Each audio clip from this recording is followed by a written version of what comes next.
Yeah, Matt, you're telling me you don't want to see Urza Scarlet? The Anna Buddies are back. And welcome back, everybody. You'll never guess what changed.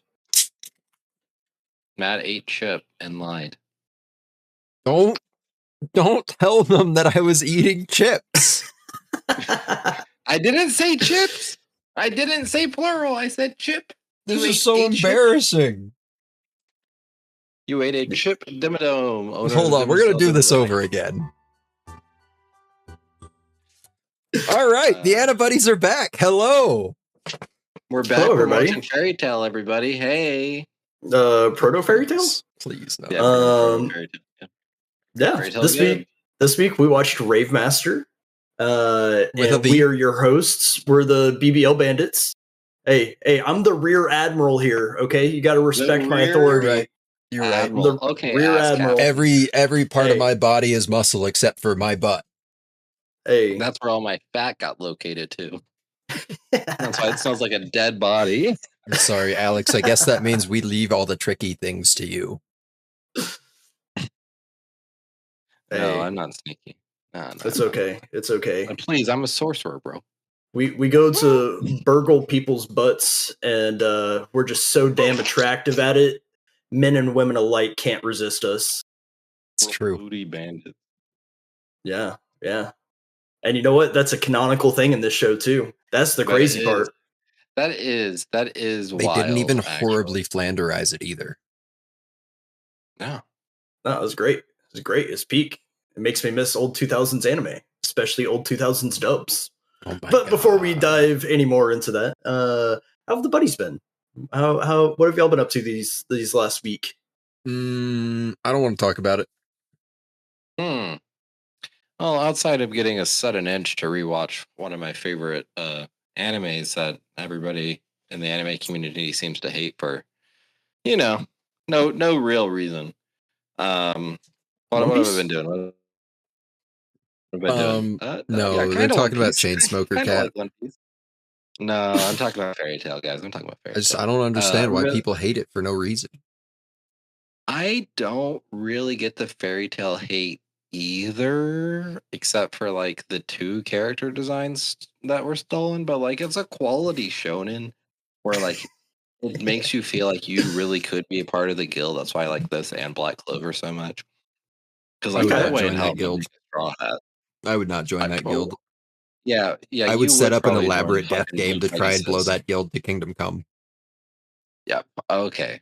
So you're one of the like 3 guilds that tried to do that and failed miserably. Okay. And one of those guilds being Fairy Tail themselves. Okay. Well, listen. We have anyways. Thoughts. Yeah, we do have thoughts. Anyways, this week, what did I do? I just watched The Ribbon Hero on Netflix, a new anime movie, which apparently I didn't know this going into it. It's a adolescence of Utena-esque movie, if y'all remember the Utena movie. Right? No. So it's like kind of where it's kind of you mean the one we watched like last week? Yeah, kind of like that one. Okay, yeah. Like the actual like really good one. Anyways. Yeah, same.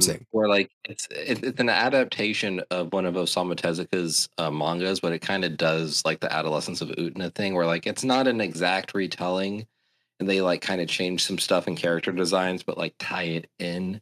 Oh, it's like the Eva movie. Material. They actually did have an Eva. They actually did have an Eva bit there. There was an Eva bit in the movie. I was like, what the fuck? I might have to go check this out. It's on Netflix, so feel free to check that out. And on August 27th, you can check out an extended look into GTA 6 over on Netflix. Don't advertise for GTA 6 on this podcast. Are you fucking high? Rockstar is one of the only companies I haven't even asked for money yet. Yeah, not that any companies will give me money, but one of these days it's going to work. One day. I'm not advertising for GTA 6. I'm just simply saying. Maybe I should stop sending emails from sexpanther69@gmail.com. Yep, you need to go over to guys, that's not my email address. Don't send emails to sexpanther69@gmail.com. There's some 40-year-old Anchorman fan that's going to be getting all of your weird comments. You should send all your email over there. But anyways, Fucking, I've been playing the Beast of Reincarnation, and I have some thoughts about it. To be honest, I overall I like the game. Overall, I like the game. Actually, I think the game's actually pretty solid. I do think horribly optimized, and the story's told in a really odd way. But like now that I'm like into Zone 3, and I actually like am really unlocking like the skills and everything for it. It's actually pretty interesting on how everything kind of ties together once you get into the flow of the combat. Um, it definitely wants you to stealthily take down like the regular enemies and then 1v1 like the alpha enemy within the region, because the alpha enemies are always like miniature versions of like that zone's boss, at least so far. At least for like the animal ones. I have No, we heard fucking that. stealth those too. We don't have honor. We stealth those. That's Sekiro. That is Sekiro. You can You just stealth get them, to be honest. you get a full-on execute like animation for every boss. You can even get one before you start do. the fight. Yeah, yeah. But yeah, so far it's good. I am really conflicted though, because like I'm still trying to keep my PS5 offline outside of like any of our like buddies play stuff. Mm-hmm.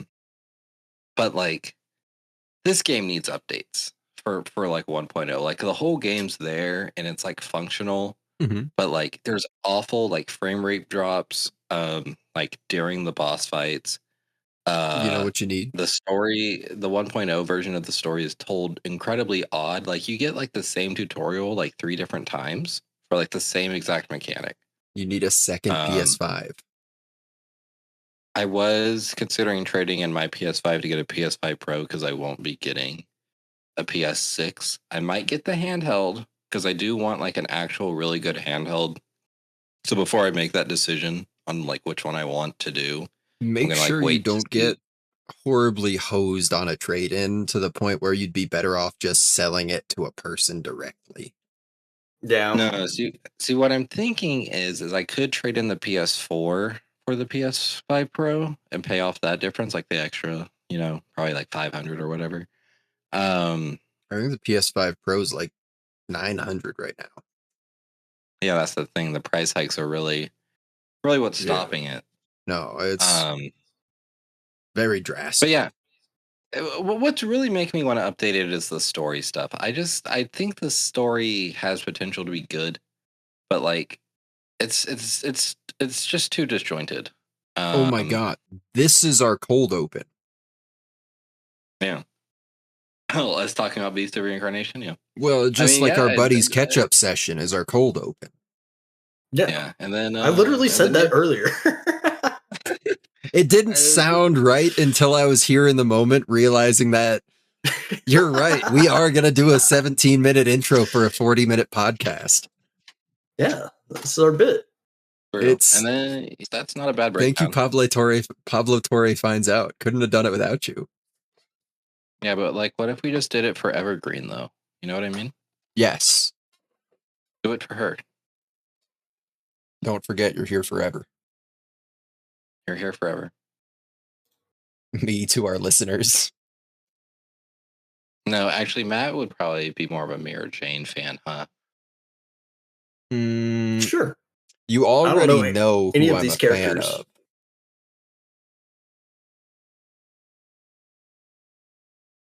Well, since there's just so many. There's so many. There's not. There's only like 2 good characters. That's wrong. We'll get to it when you put it on the list. In the meantime, I changed my mind. I do want to talk about my week.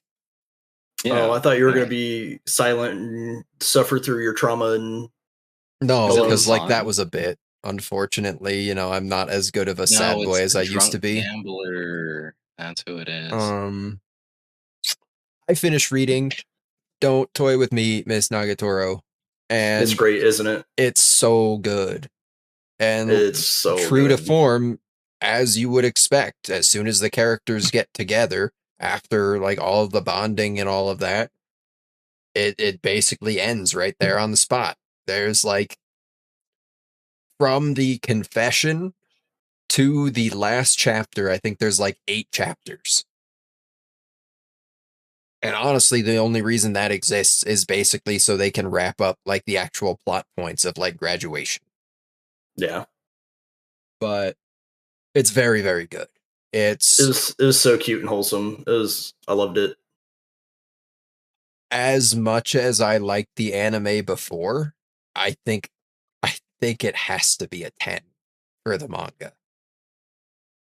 I know I gave the anime a 9 because I didn't want to say it was better than Kaguya-sama. But I also haven't feel like started reading Kaguya-sama, and you know what? I think this one's better.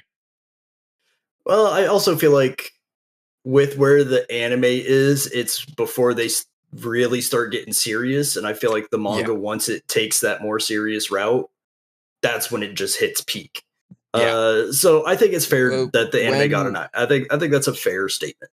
When Nagatoro gets back into judo, I think is when like it really starts to ramp up, and then when you meet the second, I guess, rotational cast of characters is when it hits peak. I agree.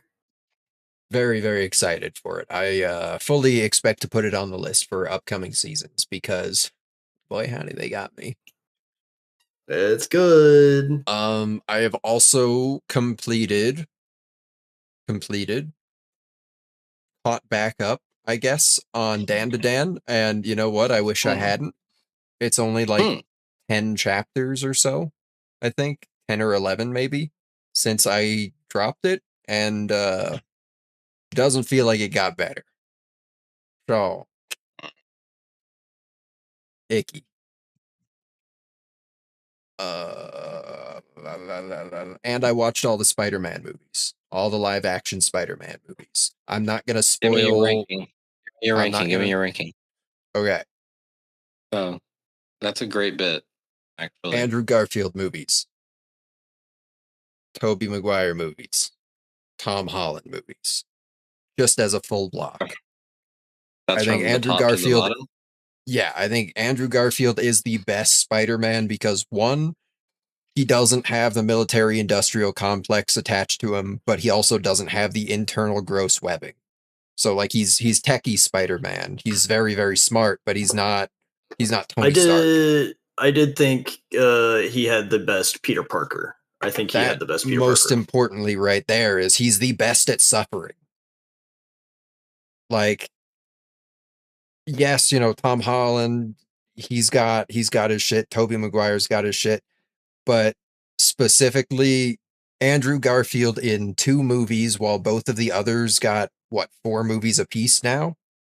I think Maguire might have only had 3. Yeah, Tobey Maguire only had 3. Yeah, we had Spider-Man 1, 2, and 3. Andrew Garfield did the best suffering. Tobey Maguire's very good at crying on camera. But, like, we only really had a couple of those, like, heavy moments where in the like second iteration, I think they kind of got the idea that people want Peter Parker to be miserable. So they didn't just give him trauma. They just ruined his fucking life. And like Tom Holland's life also gets ruined, but like that's funny. That's literally his own fault. Like time and time again, he gets in his own way despite the wealth of resources at his hands and the number of people that are willing to throw themselves on a sword for him. So, yeah, I mean, it doesn't even have anything to do with Tom Holland. I don't think he's the greatest actor. I do very much like him in that Peter Parker role. He's very, very good at it. It's fun. Sorry, I like him more in that Spider-Man role than the Peter Parker role. He's fun. He's quippy. He's got the right kind of energy for it. But I don't like the way it was written for him, I guess. No, that's fair. fantastic movies, visually stunning. You know, the acting is great, but I keep circling back to the Andrew Garfield movies, despite there only being 2 of them, I think had the best encapsulation of Peter Parker. And also they had Emma Stone. So that is also true. For a little bit there. Oh yeah. Well. I mean, I also overall like the Amazing Spider-Man movies as well as like my favorite grouping of the movies, though I think probably for unfair reasons due to primarily to the second one, we never got that full trilogy, which would have been awesome. There was so much room for a trilogy. There's so much. They even set it up. They too. didn't want to do it without Gwen Stacy, and like, I get why she's a fantastic addition. People didn't like Amazing Spider-Man 2. Like, people hate that movie. Yeah, no, people don't know they Spider-Man. Didn't get the trilogy, they only know Marvel. Because that's the problem. Yeah, they didn't get the trilogy because number 2 did so bad. Honestly, box office Gwen wise, Stacy, number wise, they were like, we're not addition. Where like, yeah, but like, I'm telling you, more or less presented her as like the MJ replacement. But most notably was that they made her outright superior to him. Where at multiple times she's not just calling him an idiot because, you know, she knows something he doesn't know. She's calling him an idiot because, like, it's that loving rivalry kind of thing. Where, like, even before they have their romantic shit going on, like, there's the good connection there. Whereas, like, in the Tom Holland movies, Zendaya is fantastic, but they more or less put her in there as a background character for like a full movie. And we didn't really see much, if any, interaction until like halfway through the second movie. Yeah, and then they really hit it off because they were like actually just having sex on set. Actual. I remember high school theater. Yeah. But yeah, good. I overall agree with your rankings. I do think Spider-Man 2 is just like the best Spider-Man movie. We've done this bit before, Alex. I know we've done this bit before. Unfortunately, I can't say I've never seen Spider-Man 2 anymore. I know you can't. There's just something about it. Really. I think but the Spider-Man 2 experience got dragged down by No Way Home. I mean, but that's like retroactive, you know? Yeah, I mean, I got so fucking mad when... I don't want to do too much spoilers because people still might not have seen that one, as it's the 2024, I think. Yeah. But they do a callback to the first Spider-Man in that they just copy-paste an iconic line, but not an iconic line in filmmaking, an iconic line in online meme culture. Yeah. Yep. And like, they also it just felt very Hey Fellow Teens. Yeah, it was very Hey Fellow Teens. Isn't this so funny and quirky that we are doing this live action due to the massive success of Into the Spider-Verse? The animated ones are the ones I'm going to binge next. I'm just waiting for the next Spider-Verse movie to come out. Next year, allegedly. Yeah, I'll believe that when I see it. Same. Which, like, if so, we're going to have... Also, Tristan, I need the HBO password. Got you. Yeah, there. Isabel had. This is the lost episode. Not password. I'm gonna need a code for HBO because Lanterns is coming up here pretty soon. I got you. Yeah, we Isabel was trying to use it and it hit us with the what device are you using? Yeah, exactly. So I can't stand that shit. Yeah. But that segues into me a little bit. On HBO, I actually watched a really good movie that I have seen before, but watched it again because I don't know, I was just in the mood to watch something. I watched Funny Games, the OG '90s version, the Austria version. Fantastic movie, very fucked up, but very, very good, very, very good. And it's kind of put me in that Criterion rabbit hole. So I've been going back through and watching other good movies. So let's see, watched Altered States, which is really, really good. Watched the new Darren Aronofsky Caught Stealing. That was really good.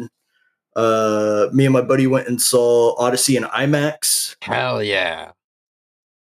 That was really fucking good. That's one of the best new movies I've seen in years. That's what I'm saying. What was your favorite part without spoilers, though? Yeah. The joke is that we all know what happens in the Odyssey. I know, but I'm just like, I'm trying to think. Honestly, probably just the coming home sequence. Like that. Yeah. That mixed with the flashbacks of like the war, it was very well done. And I like the Cyclops bit. Honestly, my actual favorite moment is a spoiler, but I'll just say, as a non-spoiler, all the stuff in hell was pretty good too. Yeah. But my actual favorite, if I can spoil, I'll spoil. Is it when he gives the thing back? No, it's the revelation of why he's seeing this particular version of Artemis, the goddess protecting him, and it like being the innocent woman that he saw get slaughtered in Troy. Yeah, and and I know you were talking about the whole Cersei thing and how they kind of changed that bit, but then also when he's having his flashbacks to a hog. Just saying. Yeah. Well, honestly, that was a really cool scene because like body horror aspect, her like shaping really gross. That was fucking it was good. Dope. That was awesome. But no, like whenever he's having his flashback to that part where he sees the girl and she takes on the form of, or Athena takes on her form, there's also like background sequences of soldiers carrying women into houses, and it's like you know what's happening. So they didn't. I think they went about it in a very tasteful way. But overall, it was a very fucking good movie. My friends have disagreed. Yeah, like I'm not upset about the change. I'm just saying that like that if you want it, for the people that were online upset about things, that was an actual change. She's back. She's back and attacking me. Now she's gone. Ooh, Athena? Yeah, something like that. Whichever Greek god or goddess is attached to cats.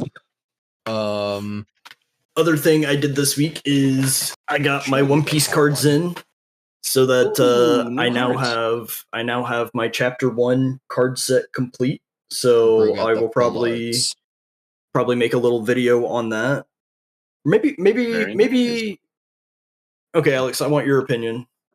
Do you think I should do a full chapter worth of cards? Because I'm sure there's some chapters that have a decent amount and then some chapters that probably have none. Or should I do like a card a day type thing? You should do a card a day.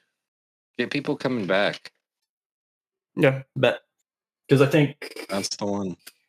Even within the first chapter, there's 9, 12, 15, 16. So that's just the start, and then that gives me more time to let my other trickle in for as I continue through the series. So this is true. Also, to circle back to what you did, Caught Stealing was actually good. Caught Stealing was actually good. I liked it a lot. Interesting. Maybe I watched this. I mean, I It did not look really. good to me. Oh shit, So- guys, we haven't been live this whole time. Oh no! I'm kidding. Who's No, stream am I sorry. watching? Sorry. Who else will? How will they hear about Rave Master? True. I lived the shit post. But yeah, no. I saw Darren Aronofsky's name tied to it, and I really like that. Because pretty much all of their movies are really good. Just off the top of my head, I can think of Requiem for a Dream. Angels what in the else? Outfield. Shut the fuck up. He did Sorry, Black I thought Swan. we were just listing movies we like. No. Black Swan, The Whale, The Fountain, The Wrestler. He also did Pie. I'm a very big fan of this director. Very big fan. So Caught Stealing. I didn't fuck with The Wrestler. I didn't fuck with The Wrestler. I mean, it was a very good portrayal, but like, I got bored. But almost every other movie on that list is a banger. That's right. Matt doesn't like art. You can't say that Matt doesn't like art when I'm giving Rave Master such a high score. I think that just goes to show it proves my point. Yeah, that might actually help Kristen's argument in this particular case. Yeah, I think I've seen almost all of Darren Aronofsky's films, but yeah, Caught Stealing, I saw that it was on Netflix. And I mean, I enjoyed it. I also thought Austin Butler did a really good job in it. Because I also was like, oh, Austin Butler, and then I was like, oh, hey, actually, this sounds kind of interesting, and wasn't bad. I really like that one scene in Black Swan. You know what scene I'm talking about? No, I've actually never seen Black Swan. Oh, there's a scene where someone gets like their toenail ripped off. Isn't it just Perfect Blue? It basically is basically just Perfect Blue. But they had Mila Kunis and Anne Hathaway, so like, okay. Don't get me wrong, Black Swan is a good movie, but it is very much, you can tell where the inspiration comes from. Very much. It's like how Inception. It's timeless. It's timeless. It's true. It's a perfect movie, actually. Sorry, I love to make fun of movie critics. I think that's like my one weakness. Is like, if Cersei wanted to turn me into a hog, all she has to do is put like movie reviews in front of me on a screen, and I'll let my worst self come out. So we're gonna become a movie review podcast? Can we? Let's be a Letterboxd podcast. We could be a Letterboxd podcast. Nothing's stopping us. I mean, the whole anime thing kind of seems like we're doing pretty well with it. No. They have anime on Letterboxd. True. So anyways, we're going to talk about the Dragon Ball Super movie for the 14th time. Matt just can't stop watching it. Well, there are only so many anime movies. That's why. Well, let's see. Actually, let's not see. Let's talk about the show. Okay, let's dive into it. We're yeah, right. We're doing Rave Master. This is the same artist that did Fairy Tail and Eden Zero. Ghost of Christmas Future. Who's Hiro Mashima, as far as the author goes. Hiro Mashima. What else? Yeah, I was gonna say Fairy Tail and Eden Zero. Yeah. Here's the thing: the studio cranks. I mean, this must have been a very rough draft when they were still a fledgling studio learning how to flap their wings. But the studio fucking cranks. They did Konosuba too. Really? They done a lot, actually. I thought it was Studio Dean. Yeah. So sworn I saw they did Rakugo Shinju too, but I'm only just now pulling the list up because I'm bad at my job. Yeah, Rakugo Shinju is pretty good. They did do Rakugo Shinju. They did Urusei Yatsura. Yep. Oh, this is also good. It's just a good studio. Yeah. Why does this anime look like shit? Early 2000s, buddy. I'm kidding. I love the 2000s. Yeah. We have another really good tie-in to the 2000s as well, as far as the voice acting goes. Oh, do we? Is it Brittany Karbowski? No. I'd be much happier with this show if we did. It's Yuri Lowenthal. It's Spider-Man. It's Spider-Man. Because we did the dub, we also have Simone and Yoko from Gurren Lagann. Okay. Dude. And because it's the early 2000s, we also had Tom Kenny in his only anime appearance ever. Oh my god, it is. Wait, is this really the only anime thing he's done? Probably. I don't fucking know. I'm about to say, I feel like... I mean, I can find out. It's not hard. No. He was Oswald Cobblepot in Ninja Batman. He's in Tech on Concrete, which is really good, speaking of 2000s movies. He's in Immortal Grand Prix. And I feel like I know this movie, actually. Hold on. He's in fucking Porco Rosso? He's in Porco Rosso. Who is he in Porco Rosso? I've watched that movie so many times. Interesting. You guys want to watch the Speed Racer movie? I hear people are talking about that again. Honestly, Speed Racer 2008? Yeah. Speed Racer 2008? The Wachowskis? Yeah. The blueprint for modern cinema? Yeah. I'm always down to watch Speed Racer 2008. We really are going to turn into a Letterboxd podcast. This is the pivot. This was the bait I needed to dangle all along. But before we do that, let's stick with our anime roots. And did anybody have any prior experiences with this show? So it turns out no. It turns out no. I felt like I knew everything about this show when I was watching the first 20 episodes. And then I realized it was Fairy Tail.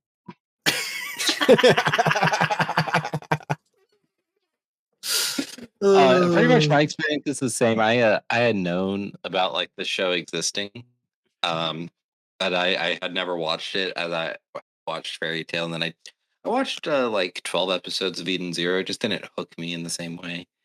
So I just never checked this one out. And then as we watched the show, I was like, wait, this is actually just Fairy Tail. So then I was like, okay, I guess I know what's about to happen anyways. And pretty much everything except for the BBL bandits. That was only in Rave Master. It was such a good bit. It was. I love that. As for myself, I did actually watch this sporadically as a kid growing up, I believe on Toonami. And it was one of those things where it just seemed really cool. You had the sword that you put the rave stones in, and it would turn into different swords. And then I don't know why, but the whole Ellie thing and the tattoo on her arm was one of those things that I just always remembered. Turns out, that thing went in 5 billion different directions and nowhere all at once. We got a fucking closed loop on that one, and then it turns out, oh no, I was fucking wrong, even though I spoke with such authority 20 episodes ago. It's yeah, the tattoo's also a branding number because you were a test subject, but it turns out you actually weren't a test subject. It turns out that if you read the numbers forwards and backwards, it's a coordinate number. I'm like, okay, buddy, you've lost me. That's not actually 1317. If you read 1317 upside down, it spells Ellie. Oh my god! Oh my god! Now imagine come full circle to her having parents or some shit. Now imagine if we took the initials thing and we made that into an actual major plot point that helps resolve a major issue within the show towards the climactic end. Could you even imagine? Wouldn't that be nice? Are you talking about another show that this person has done? I'm talking about another show this person has done, yeah. No spoilers, because it's actually really big, but no spoilers. Let me break this show down. Talking about and then One Piece, right? We'll see how many plot points kind of stay the same. So in the beginning, we've got our young Rave Master Haru, who met the old Rave Master, who passes on his sword along with his weird nosed dog named Blue. There he goes into the city, meets this girl that has a arcade addiction, totally not gambling, totally not in debt, who dual wields some fucking machine guns. Except that one episode where they do gamble. Yeah. No. It was an arcade. They went to an arcade. Oh, She specifically said, "Look at all these tokens I won." Meanwhile, she's like, "Hey, do you need money to play more arcade games? Because I got you." That's where I was confused, because she was offering them money. Yeah. But in the city, he fights his first round of Shadow Guard along with a guy that has a Shadow Stone. Defeats them pretty easily, and then That's he my fights Shadow Stone, by the way. Yeah, the smoke plume gesture. Man, fucking family Keke Genkai from the village hidden in the fucking smoke. Yeah, man, I learned this one straight from the Brokage. Interesting, I learned mine from the Lin Kuei. Sorry. But we fight Shuda, who's like one of the heads of the guard. We break his Shadow Stone, we break our sword. We then go look for a silversmith to repair our sword, because I guess our sword's just made out of silver. Not steel or iron or anything. No, it's a sword for killing werewolves. Yeah. I mean, essentially, yeah. So we meet Musica the Elder and Musica the Younger. Geralt when he uses the wrong sword on a human. The Darby brothers, if you will. Darby. So we recruit our bandit leader of the Silversmith gang, or the whatever their name was called. I don't remember. Yeah. We go to the Thunder Mansion where Ellie gets some PTSD. They meet a couple people shooting a movie that is just destroying the environment around them. Turns out they're Shadow Guard too, so yeah, we're just gonna fuck them up while we're at it. Yeah, it's cool. We're gonna go meet this giant bear guy that used to be one of the disciples of the old Rave Master, who got reincarnated in an animal body so he could protect a Rave Stone. Mm-hmm. They prove their worth, get a new Rave Stone, get a new power up. Hell yeah, it's dope. Let's go. Go to a museum, learn about our past. Ellie starts having some flashbacks of, oh my god, am I like reincarnated? Why does this lady look like me? Are we one and the same? I don't know. We meet Sieghart, who's another one of the like upper echelons of the Shadowheart. He tries to kill Ellie. No, his name's Mistigan. Mistigan? Yeah. He struck me as more of a Jell-O kind of guy.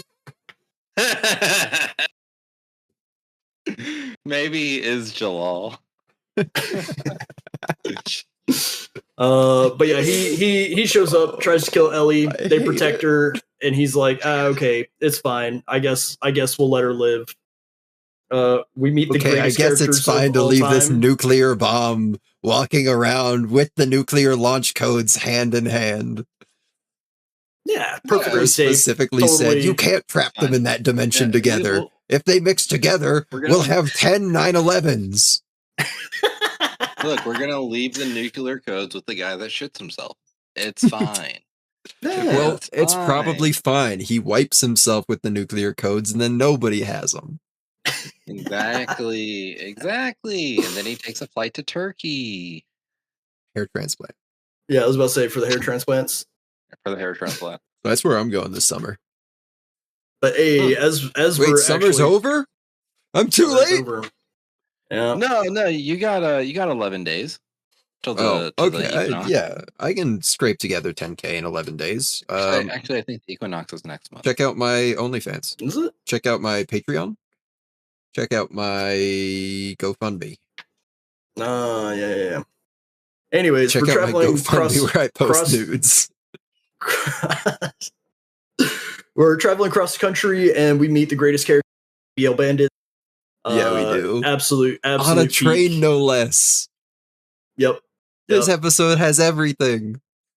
I like trains. That's I another love thing that separates trains. Next millennials. summer, I'm going for the greatest train ride of my fucking life. Oh yeah, Alaska. Yeah. Train all the way to Alaska? No, Wow. no, I'm getting on a train in Alaska, and I'm riding it around in Alaska. That'll be fun. Yeah, it's gonna be fucking Are you gonna- amazing, man. Are you gonna also walk to Russia?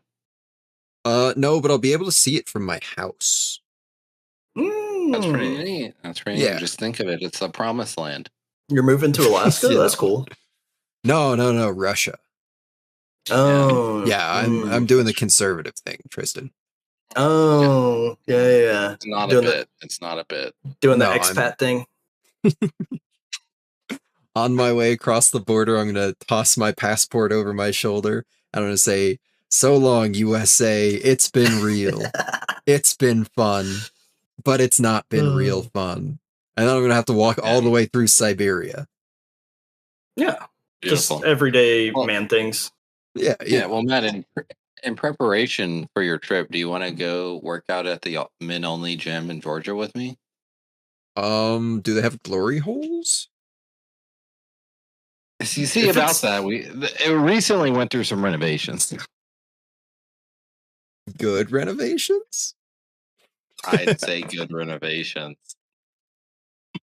You know, we have private stalls now, if you will. Bro, imagine a motherfucking gym with glory holes. That's such a good bit. That's just every gym. Yeah. And then you go in the sauna after you work out, and you sit. And there's in the sauna some guy brushing his alone. teeth. Yeah. And then he offers to brush your teeth. Anyways, when we crossed the country, Good workout back there, pal. We head to an underground city. It really helped me work up a sweat. But we head to this underground city where the next Rave Stone is supposed to be held. We find out that they're being attacked by like a monster invasion force, who apparently is being led by Gale, who could or could not be Haru's father. So of course Haru's like, I gotta go fight all the monsters because I gotta see if this is my dad or not. I gotta find out why he went to the store to go pick up milk and never came back. Turns out there's two Gales. There's Gale the dad and Gale the supreme leader of the Shadow Guard. And they used to be Atlas. And they used to be BFFs. And they were BFFs until one of them was like, I should specifically say, Haru's dad was like, yeah, I know we formed the Shadow Guard together and we're like homies and stuff, but like, hey, yo, I bagged a baddie, so like I'm not part of this life no more. And then he finds out, oh, hey, this shit's getting a little out of hand. You should step down. And he's like, nah, man, I'm doing pretty good for myself. So he goes, you know what? I'm going to call the cops and I'm going to Waco your ass. I'm going to kill everybody you fucking know and love. And then King, the leader of the Shadow Guard, rightfully is pissed because all of his friends and family died from the Wacoing. That he then kidnaps Haru's mom and kills her in revenge. And then it's turned into a blood. Yeah, it's turned into a blood feud. It's a blood feud now. Like, hey, you killed some people, I killed some people. Like, we're sworn enemies. And then you know what? They make up in the end. It's all fine. If there's one thing I know about East Coast, West Coast, is your body's got to stack up the same height. But you know what? That's true. They didn't make peace till after Nipsey Hussle died. So it took Nipsey Hussle and Tupac to make one Biggie. Same height. Same. Same, but different. But different. We're going to Cloud Atlas next. After Speed Racer. Wait. Hey, Cloud Atlas is actually a pretty good movie. Well, that's the pivot. I lure you in with Speed Racer, and then I make you watch cinema. And then you're not allowed to say Matt doesn't like art because then we're in my domain. Because then we're in my domain. No. Speed Racer is top 50 movie of all time. It's a definitive, like, it shaped the course of cinema after it. Like, you can't knock that shit. Crazy. Crazy it flopped. I know. Yeah, just like Supergirl, top 50 movie all time. Box office didn't do it justice. And put 250, maybe top 250. I don't know, man. I feel like there's a lot of better movies. Supergirl, very good, but I not did like top 50. I wouldn't call it cinema, but it was very good. Yeah, just go read the comic it's based on, to be honest. No. I like the part where Millie Alcott stabbed the guy with a sword. Yeah, that's in the comic. No, but just, like imagine it's Millie Alcott. I could use AI to put my favorite celebrity's face on anything. Hey, true. And I mean, speaking of AI, that's the thing I didn't talk about. That was gonna be the cold open. Did y'all watch the EDP 445 documentary? So what? Is he the pedophile? The EDP? Yeah, he's the pedophile. The oh, okay. Yeah, it's by the same guy that did the Boogie documentary. That man's fucked up, bro. Like, I knew he was a monster. Documentary? Yeah. The one about Boogie? Mike Klum? I'm so lost. Kristen, you got to get down with the culture. I'm too chronically offline, I guess. I'm sorry. Yeah, you're too busy having a successful and happy marriage and career. Too busy planning a home and a family, a future. Yeah. No, I'm just getting what you need to do is turn the lights off and be only illuminated by your computer screen until 4 o'clock in the morning. Oh, trust me, I do that. It's just a little thing called fair, but yeah. Anyways, it was a good documentary. He should be in jail though. Like, actually be in jail. Wait, he's not in jail? Send me the info on. I like docs. I thought for sure he was in jail. Like, his ass got caught. No, because they messed it up allegedly. Disgraziato. But I guess while you're doing that, while you're doing that, I'll eat chips. All right, it's sent. Back on track. Appreciate. So we find out Plu's backstory of him going to war with the pudding people, and that's why the little blue blob committed man war loves crimes. Him. No, he committed a Titanic. Yeah, it's a war crime. We'll just assume the pudding people got to safety. It's fine. I don't know. We didn't see any pudding people later in the series. We didn't see any pudding, let alone pudding people. No pudding. No, that's not true. That's not true because they mention pudding and they have PTSD war flashbacks. Oh no! Did the candy Nazis win the World War? I think the candy Nazis won the World War. It's not Blue Haven. Thanks a lot, SpongeBob. Plu gets kidnapped by some what? How do I say it? Kidnapped by some people that sell to a collector for high value items. Just say what they are. Things. Just say what they are. Word. I'm blanking on it. They are sellers of sentient entities. They're Isekai fans. Got it. Yeah, there you go. So yeah, then they become friends with a really rich penguin. The upper six of the Shadow Guard come back because they're like, hey, we knew that when King sacrificed himself and blew up our HQ, we knew he was going to do that. We knew he was going to turncoat this whole time when he didn't even know until he was his best friend and they forgave each other and it was all okay. But we knew he was going to try and blow us up. So, yeah, they're all back. King's when son he told us all to go somewhere, we knew not to go to that place that we were told to go. It's like, what kind of fucking subordinates are you? Right. We were right. That's what we were. So then we meet King's son, who's the Shadow Master, who's apparently the new big... Seacart turns coat and actually helps save Ellie because reasons... I guess. I don't know. And then, yeah, we find out that her arm tattoo is coordinates and they need to go find the other two Rave Stones and they'll get the keys to the, what is it? The Star of Memories or Memories of the Stars, whatever. So yeah, it felt like the story finished and then started back up and then never actually finished. Yeah. So what did y'all think? What did y'all think? What parts did y'all enjoy? What parts did y'all not enjoy? You forgot the dragon racism.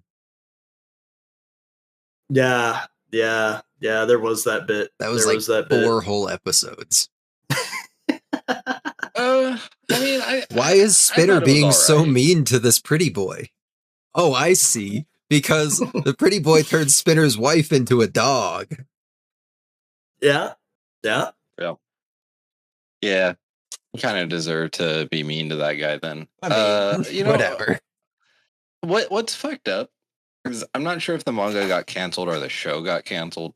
I think the show got canceled because I would assume the manga finished. Yeah, I kind of feel like the back half of this was probably pretty good. It was like really picking up steam. They left it open-ended after King lost, and then when they saw the pivot that the writers were making, they said, "No, we're not doing this." Yeah. So, like, you know, it was all right overall. What did I like of the show? I guess I liked seeing a fake Grateful Buster again. Mm-hmm. I'm not gonna lie, I really enjoyed the 2000s dubbing and just the fucking insane quips that they were throwing in there. That was the best part. That was the best part. They would say between the big booty bandits and the early 2000s dubbing that just felt like we were watching Ghost Stories again without all like the without being that crazy, without being racist. That's exactly it. Is like they and homophobic. You could feel the spirit was there without it being so like over the head or without being beaten over the head with it, where like it was funny when Ellie would say something under her breath. Yes, it was funny. She's a woman. That's a thing they do. Shut up. Sorry, my cat's being sexist. It's okay. I guess I'm being a feminist by letting my girl cat be mean to me. I got her a toy. Based on this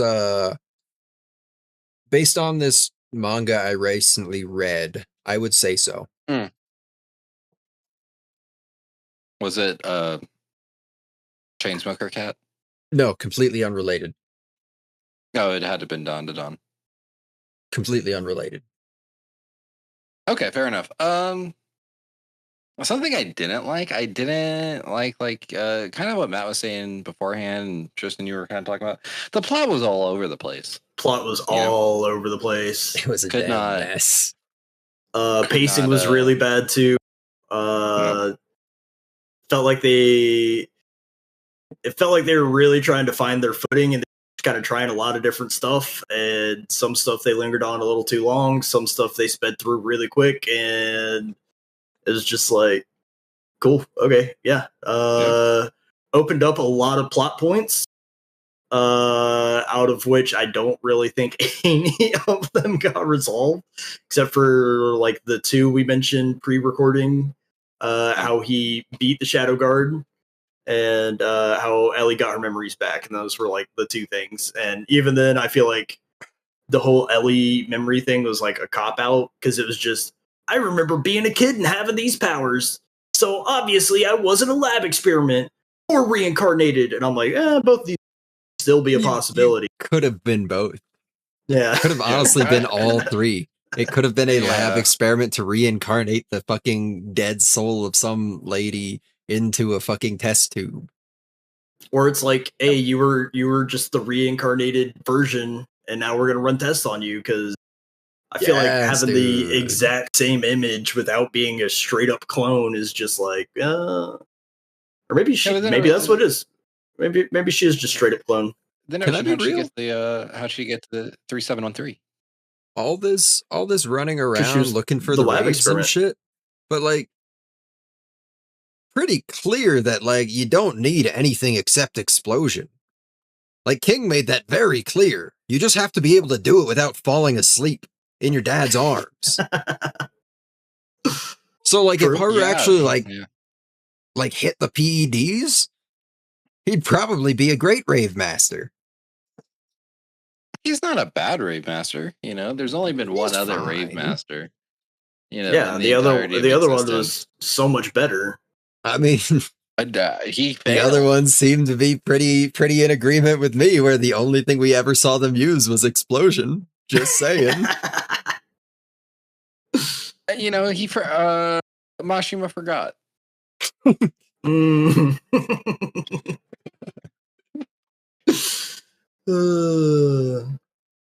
But like, it is cool to have the idea of like a whole arsenal that you can like hot swap between. Like at the end of the day, is it? That's crazy. Imagine if your magic was just swapping your weapons out. No, like that's neat and all, but cool? If you have one weapon that's better than all the other weapons, just use that weapon. Cough. Yeah, it's like having a hot bar for a game, but you just use one main weapon the entire time. You don't need to swap. Well, you see, it's exactly how I played a spellcaster in Lost Ark. The only spell I cared about was Meteor. I was actually just fucking a Konosuba character. You're just megging me, but yeah, see, if basically, I use my best weapon, then I take 200% damage, you know, and then I have to wear this then I just have to wear bandages on my chest, and I don't want to do that all the time. Too bad. That's what the studio wants. That's where you end up in every fight, anyways. No, the studio wants me in my beautiful silver-plated armor that doesn't do jack shit the entire time I have it. That shit peels off like onion skin. It really does. For being steel armor. The fucking bandages have more durability. It's crazy. I would say, notably, the Big Butt Bandits were very much a highlight of the show. I don't know if it holds up in the dub. What do you mean? The Big Butt Bandits? They were okay. Like, was a big part of the comedy was that the boss was doing this voice the whole time. So, like, I mean, yeah, wondering. They're kitty bad guys with big butts. Yeah, but they're like well, let's something not say very specific that I noticed was just in this very small experience I had with the sub was that the first villain or whatever, not villain, I guess, the big beefy guy when they got to fucking Pokemon Coliseum Street. In the sub, he was just a guy that talked. In the dub, he was like borderline nonverbal. So I'm just wondering how stark the difference is between the sub and the dub for like the audio bit. Well, that's the thing. That's where the dub makes it better, because like I feel like if this show was actually as serious as it was in the sub, you would have lost me so long ago. But just like the fucking random quips thrown in here and there and the subtle changes like that just made it a lot better. Then again, maybe if the Big Butt Bandits talked like stoic Japanese businessmen in the sub, that might be hilarious. That could do numbers, actually. I mean, I'm sure they also have their own like bandit voice. Yeah, probably. Yeah. But I guess let's start talking about characters and getting close to throwing some numbers on this thing. And, wrapping this characters, all right. Let's start off with our main man. Haru Glory. Yep, Haru Glory, main man himself. A terrible last name.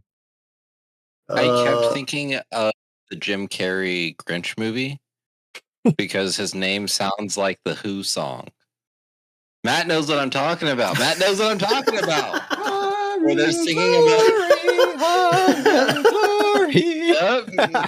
Mm-hmm. Oh my goodness! Every time they said his name, that's what popped into my brain. His dad's name is Gale Glory. Haru Glory. Yep. It's terrible. It works. It's terrible, but it works and it fits. So That's so funny. I think as far as main characters go, he's definitely not the worst we've ever seen. Definitely not the best we've ever seen. He's very normal for like an eccentric main character. Yeah, I think it's gonna take a lot to be worse than Araragi. Very much.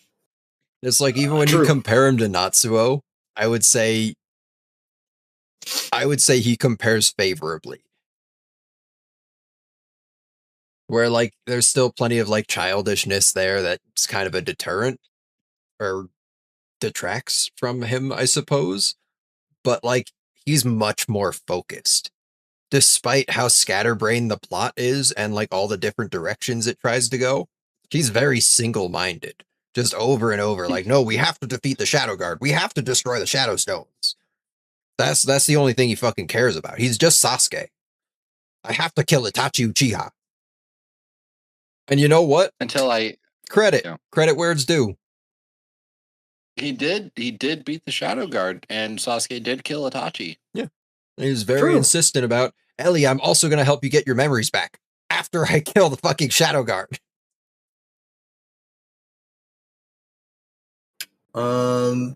After that, we got Ellie. Honestly, I think Ellie was one of the highlights of the show. I kind of liked her ups and downs. I thought she was funny, but not a comedic relief character.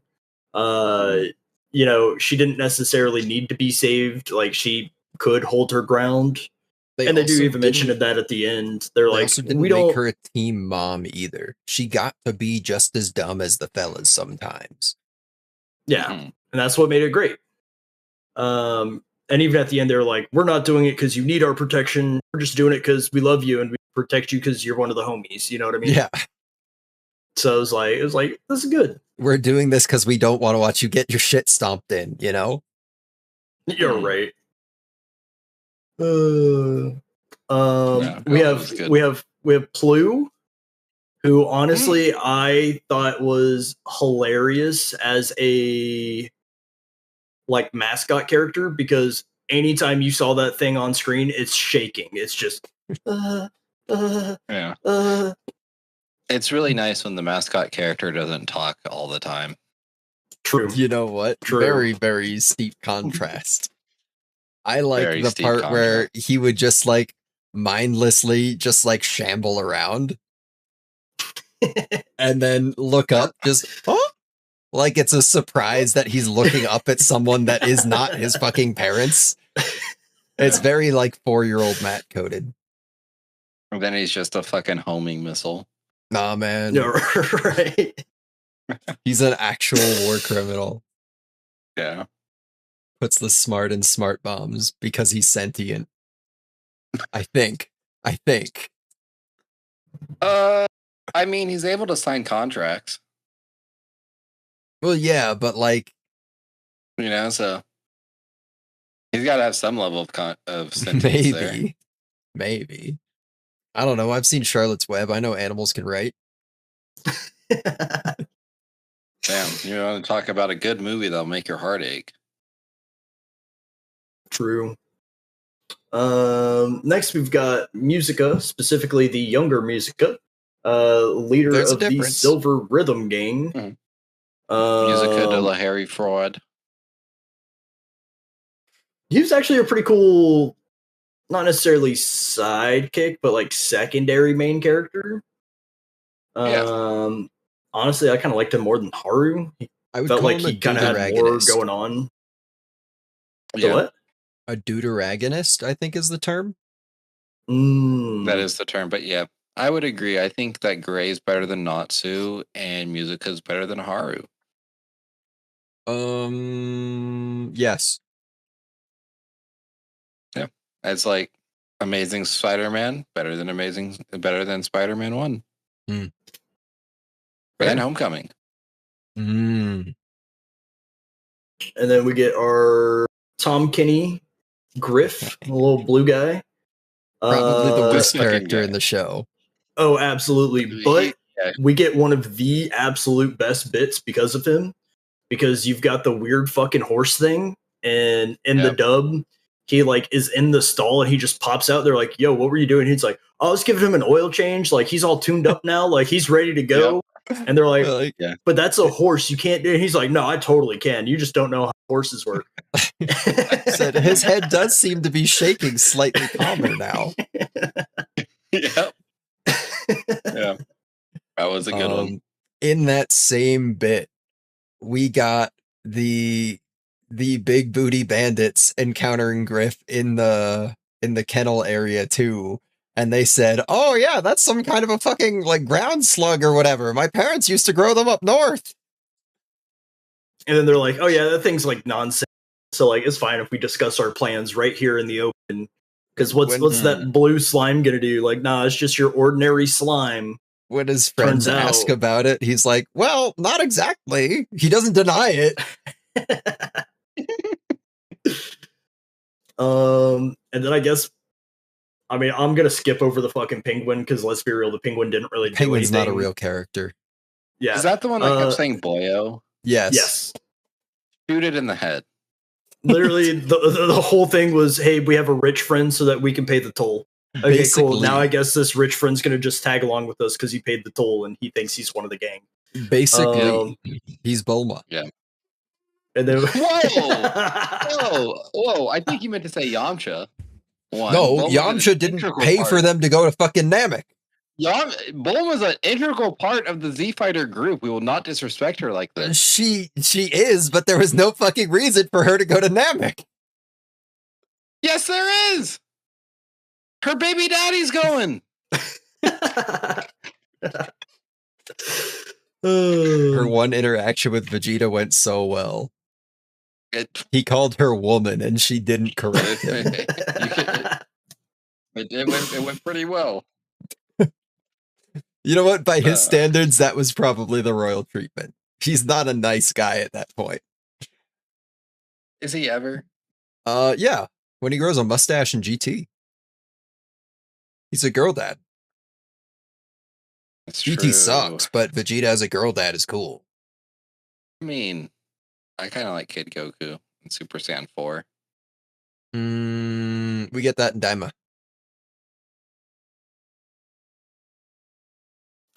Yeah, we do get that in Daima. Yeah, we do get that in Daima. We do get that in Daima, yeah. Well, speaking of dragons, we've got Let, our member of the dragon race, who just like in Reincarnation of a Slime, he gets a human form because he just ascends dragonness and turns to a regular fucking person. Yeah, he's something about quelling the dragon inside, which means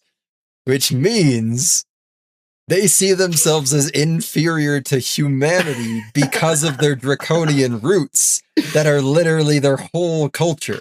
Their entire culture is derived from this, and they are intentionally purging themselves of it to become straight white males.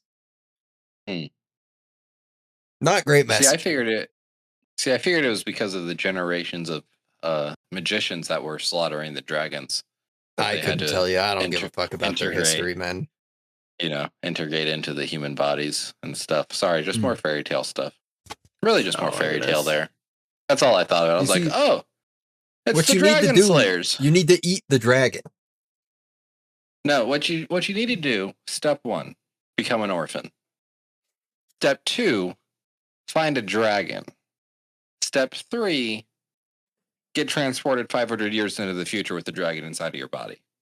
Can steps 1 and 2 be alternated? Like find a dragon and then become an orphan? Yeah, like find a dragon, have the dragon kill your parents, and then go live with the dragon.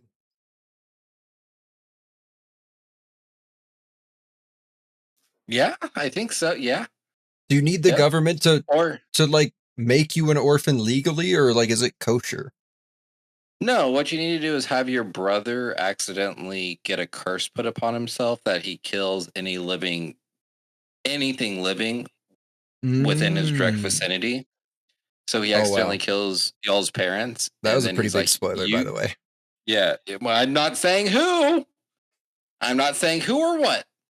All I'm saying is to complete step 1 is your brother needs to be cursed to kill all life, and then he needs to really care about you, so that way you may live through his curse and maybe one day stop him. And then he fucks off. Are we and you find him. Talking about My Hero Academia? Yeah, we're talking about My Hero Academia. We're not just spoiling major plot points and revelations. Well, that's basically all the main characters. I mean, we were just talking about spinners, so like I just wonder, you know. Oh well, yeah. I was gonna say I was looking through the Wikipedia to look at other characters. Yeah, you missed my favorite. The manga. But I did see something that is really funny. The Big Butt Bandits in Japanese are the Jiggle Butt Gang. No. That's so good. That's so good, actually. All right, my fears are assuaged. And their leader's name is Wonderful Gooch. Gooch, you say? My goat, my gooch. It's the gooch. Well, you know what? Let's throw out some recommendations and wrap this thing up. And yeah, man. Ooh, I got one. Okay. Alex, what's your recommendation? If you like Rave Master, you may expect me to say you may like Fairy Tail, but no, not today. We're keeping it in this era, baby. We're keeping this in this era. If you like Fairy Tail, you'll for sure fucking love Mar. Damn it, that was going to be my fucking pick. Oh. You will love Mar if you like Rave Master. Mar. God. Now I got to think of something else. Okay. Maybe I just picked the low-hanging fruit. You Never mind, Matt, you go. Because I got a fire pick for you here. If you like this show, we are also keeping it in the same era. We are also keeping it even on fucking Toonami. Watch fucking Oban Star Racer. Oh. Okay. I know this. It's good. I know this name. It's good. It's in my brain. Let me look this up. It's basically the pod racing scene from Star Wars, but like they make a whole 24 episode anime out of it, I think. This shit is good, dude. This shit was gas. Yes. Yeah. People should watch it. If you like 2000s anime, watch the fuck out of it. Yeah. Matt does like art. Maybe we just become a 2000s anime podcast. Honestly, I'm down. Maybe we just do this. You know what? I don't want to pick the low-hanging fruit, so I'm going to say if you like this, you'll like Fighting Foodons. You've mentioned this many times. This is new to me. I need to put it on the list just so y'all can experience the fever dream with me. Oh man, yeah, I've looked this up because you've mentioned this once or twice. It's literally Pokemon battles, except instead of like owning a critter that's sentient, you literally just cook food that becomes sentient and then fights other people's food. Wait, that's incredible. It's actually a lot of fun. I haven't watched it since, like for real. I haven't watched it since I was a kid, so I don't know how well it stands up. But I just remember being like, oh, that's cool. They're cooking food and their food comes to life and they're just fucking duking it out. Like, let's get it. Matt, it is a real anime. Anime. It's not like a Cartoon Network show. It's like an anime. It was like a Fox Kids or CWB. It was one of those. It was one of those Saturday morning cartoons that aired with like Kirby right back at you. It has 2,000 members on Mal. We should watch this. I'm down. I'll put it on the list. I'll put it on the list for next year. So down. I was thinking about also putting Mar on the list. How long is it? 102 episodes. Ooh. I mean, I'm still down to do that. That we need to do Zatch Bell because I know we were talking about doing that. But we do just become a 2000s anime podcast. Hey, something about 2000s anime. It might be rose tinted nostalgia glasses. I think that's part of it.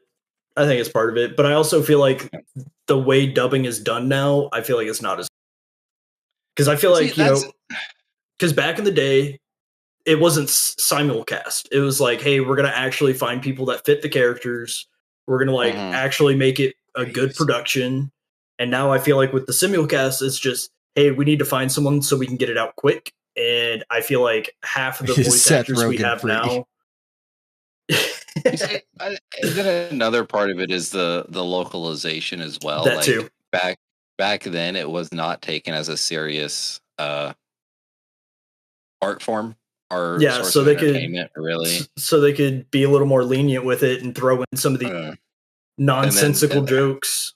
And now, though some of the complaints are very valid, we do have a bunch of Twitter warriors like, oh, that's not actually what the Japanese said. They never mentioned Gamergate in this scene, even though it's the exact same type of context of what it would be. It's whatever, right, man. It's whatever. Who cares? It was funny. It was funny and got the message of what is being presented in the original source across. Like, and they're not ghost storying it, you know? Like, it's okay to change some stuff from language to language. Like, I'm sure not every Simpsons joke is translated 1-to-1 to Japanese because some of those jokes are American jokes. Have you heard The Simpsons in Mandarin? It's really good. We don't study Mandarin like you, Matt. It's okay. It's really good. Matt, get your woosop out of here. Well, the woosop free zone. Let's slap some numbers on this and let's get out of here so we can plan our future lists accordingly. I got about 5 boyos for this. Okay. I got a link for you after we're done recording. Got a solid 5. What about you, Matt? Right. What numbers are you going to slap on? We didn't talk about our favorite characters. Do you have one? I was going to say, did we have favorite characters? I did, actually. It was the second in command of the Silver Rhythm Gang, Hebby. Okay, that's fair. He was kind of the goat. He was so mat-coded. He wanted to be a zoologist, but then flunked out of college. And then when people ask him questions that are relevant about animals or creatures that they have around, he says just a random bullshit fact from like a pamphlet. He's just me. Hey. We love representation like this. Other than that, no, I mean the characters are kind of whatever. As far as ratings go, I'm gonna give this one a nice round 6 explosions out of 10. Okay. I told you I very much liked the show. I mean, it sucked eggs, but like I had a good time. See, I was at a 6, and then we didn't finish the show, so I had to do my obligatory 1 point off. No, I mean, Big Butt Bandits make up for that point easily. Big Butt Bandits do kind of low-key carry a lot of the Big Butt Stink Device.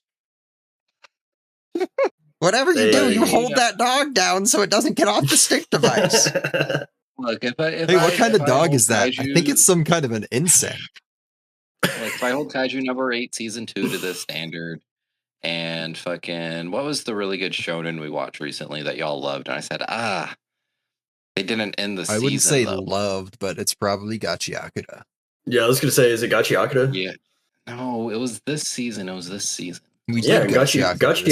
was this season. And no, you're talking about week chat. What am I talking about? What am I? What other fucking Beyblade X? What other shonen have we watched? What was it? It was something. Maybe it was Gachiakura. I feel like it's Gachiakura. It had to have been. No, it was Witch Hat. Yeah, it was like the show we watched last week. Yeah. Yeah, it was Witch Hat. Is Witch Hat a shonen? Yeah, kind of. I thought it was a not really. Yeah. Anyways, that's the show. That's the one. Doesn't matter. Doesn't matter. Fuck a label. Just like I say, fuck a Rave Master. Hey, whoa. Aru's underage. And the other guy's in his deathbed. What the fuck are you talking about? Adapt to every situation, turning challenges into opportunities. Well, I guess you can Rakugo Shinju the baby out of him. As for myself, I'm gonna give this 6 destroyed Shadow Stones out of 10, because apparently there's still 5 major Shadow Stones. Yeah, we'll get to them eventually.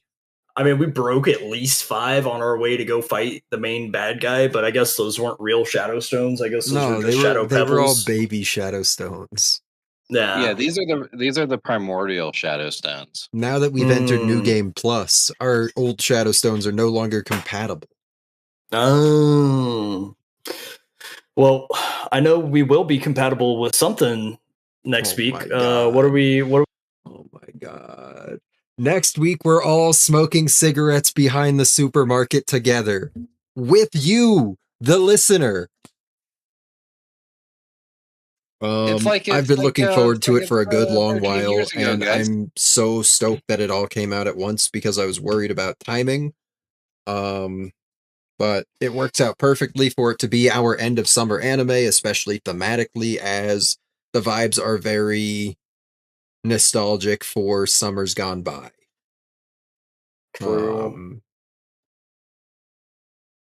So come smoke cigarettes with us next week. There will be no One Piece. We maybe, possibly, probably play some Halo on account of it being a short season. It's 10 episodes, and they are all mini episodes. So expect it to be a fairly short session. I think it's 10. Mouse says it's 12 episodes at 23 minutes apiece. That can't be right. Thanks, Mouse. That's not right. Crunchyroll or whatever. Yeah. Okay. I'll check it out tonight while I get Fairy Tail. Either way, yeah, it's shorter than you would expect. It is better than you would expect. And I think we're going to have a good time. So make sure you bring a fresh lighter because I'm going to need to borrow it. Oh, I got a couple in my room. You know. Don't bum no cigarettes from me. This whole pack's mine. No, I'm going to bum one off Eileen. She smokes American Spirits like I used to. Good choice. Good choice. You got to smoke it on record. True. Smoke inside the house. I'm not a menthol ruin the walls. guy. Ruin the walls. Ruin the walls. No, all my walls are cream colored. They've been cream colored this whole time, I think. Yeah, let me check behind that poster that's been here since before I moved in. Pure white. Left their poster. That's crazy. That and you left it up is even crazier. Y'all gotta watch Chainsmoker Cat. It's a nice poster. Good.